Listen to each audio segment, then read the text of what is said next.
Welcome, everyone, to another Potato Soup. I'm Emory School District Superintendent Larry Davis, and my guest today is Casey Fluckey, Principal at Green River High School. Today we're talking about Rachel's Challenge. Here's some background and a few slides. On April 20th, 1998, one of the most horrific events in American history took place in Littleton, Colorado, at Columbine High School, where two students from that school indiscriminately murdered 12 of their classmates and one of their teachers while injuring dozens more. A nation in shock mourned the loss of these lives while trying to understand how something so violent and deadly could take place in one of America's schools. Now, 20 years later, mass shootings and killings have continued in schools around the country, leaving us to ask, didn't we learn anything from Columbine, and why is this still happening? In the 2 decades since that tragic day, we have seen some upgrades in school security, improvements in school emergency plans and readiness, but there is a lot more to be done. Sadly, we have made very little progress toward getting at the root cause of behavior that leads to such violent acts and providing intervention for those who may be showing early signs of mental and emotional stress. As we begin a new school year, Green River High School students, faculty, staff, parents, and community members are being introduced to a new model of behavior that came out of the tragedy, which has become one of the most significant human behavior programs since Columbine. It is known as Rachel's Challenge. Rachel Scott was a 17-year-old student at Columbine and was the first to be killed that day. Ironically, her death gave life to Rachel's Challenge as her family and friends used her altruistic life model, experiences, and writing throughout her short life to create this program, which has been introduced to millions of people throughout the United States and in foreign countries.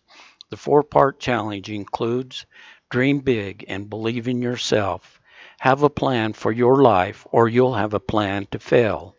Choose positive influences and speak with kindness. Words can hurt or heal.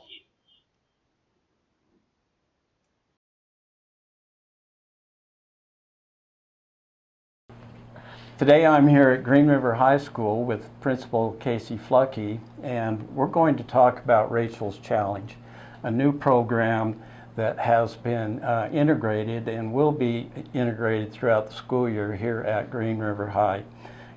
Casey, tell us why you got interested in this program and how you plan on integrating it here at the school. Sure. I first learned about Rachel's Challenge from a classmate. She was doing a presentation about Rachel's Challenge, and were using Rachel's Challenge at her school, and it had been very successful, had changed the culture of their school. So I researched the program and did a presentation for our community council. And our community council thought that it would be a good fit for our high school as well. So we felt that it would be good money spent through our trust lands, and so we thought that it would be a nice kickoff for our first day of school. And tell me how that went first day. Kids come back to school and spend pretty much most of the day. We spent the entire day with Rachel's Challenge. Rachel's Challenge sends a representative, and we were lucky enough to have Rachel Scott's uncle, Larry Scott, with us the first day of school. Our kids were a bit somber the beginning of the day. He basically tells the entire story of Columbine's shooting, that tragedy, and Rachel was the first student shot at Columbine High School. So the beginning of the day is just learning about the tragedy, and so our kids reacted a little adversely, I guess. So it was an interesting morning, but the afternoon was great. He asks students to stand up and share bullying stories, anything negative that has happened in their lives. And we did have several students stand up and share stories that have either happened here at our high school, or maybe at elementary, or at any other time in their life that they've had any conflict in their lives. And that went very well. We had kids stand up with them. We had tears in our school. It was good. We had adults stand up and share. So our afternoon was very inspiring, mostly because we had kids stand up with our kids and support them. Yeah. So it was very nice to see. So that was exciting. I was able to attend the evening program, and I was very impressed with the turnout, and I know you had several students who came again that evening. We did. They were so impressed by it.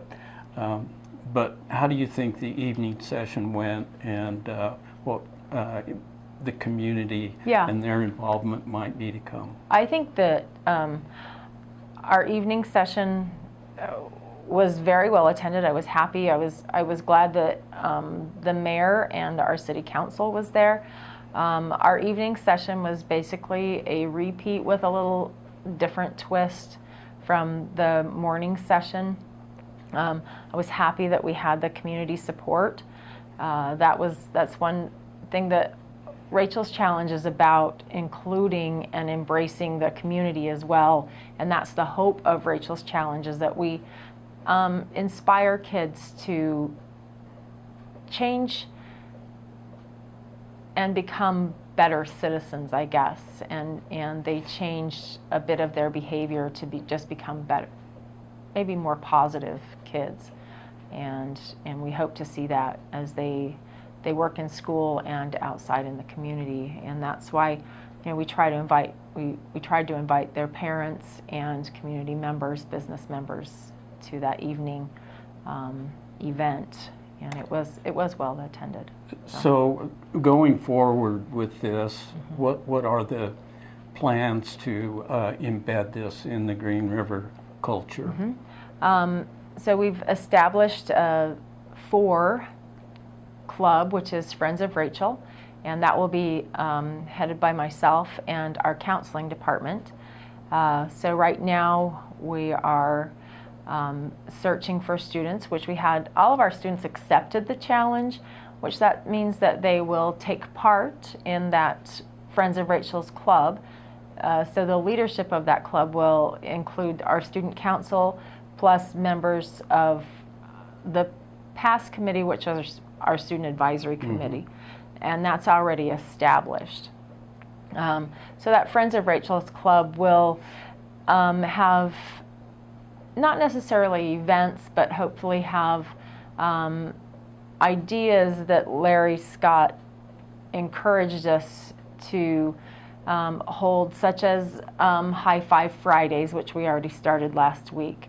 Possibly create a student pantry, which our students didn't really think that we needed a clothing pantry or a snack pantry, but maybe something that we have supplies for kids and something like that. Our kids thought it would be nice to have a place that kids could go if they forgot binders or they forgot notebooks, pencils, things like that. That maybe if kids can't afford things, that they could go and those things were available for them. And we thought that was something that was positive. And I think that that's the best thing about Rachel's Challenge, is it's just always looking for positive and things that make kids smile when they come to school. It's an amazing story of Rachel Scott. It's uncanny in a lot of ways. There's just some strange things related to her death, but all of it has resulted in a very positive program. And I'm really proud of Green River for adopting this program. I think it's going to help kids immensely. It's going to bring out the better kid in every kid if they'll let it happen. Right. And I'm excited to watch this program grow and look at potential of adding it throughout our district. So thanks for Thank what you. you're doing, Casey. Thanks.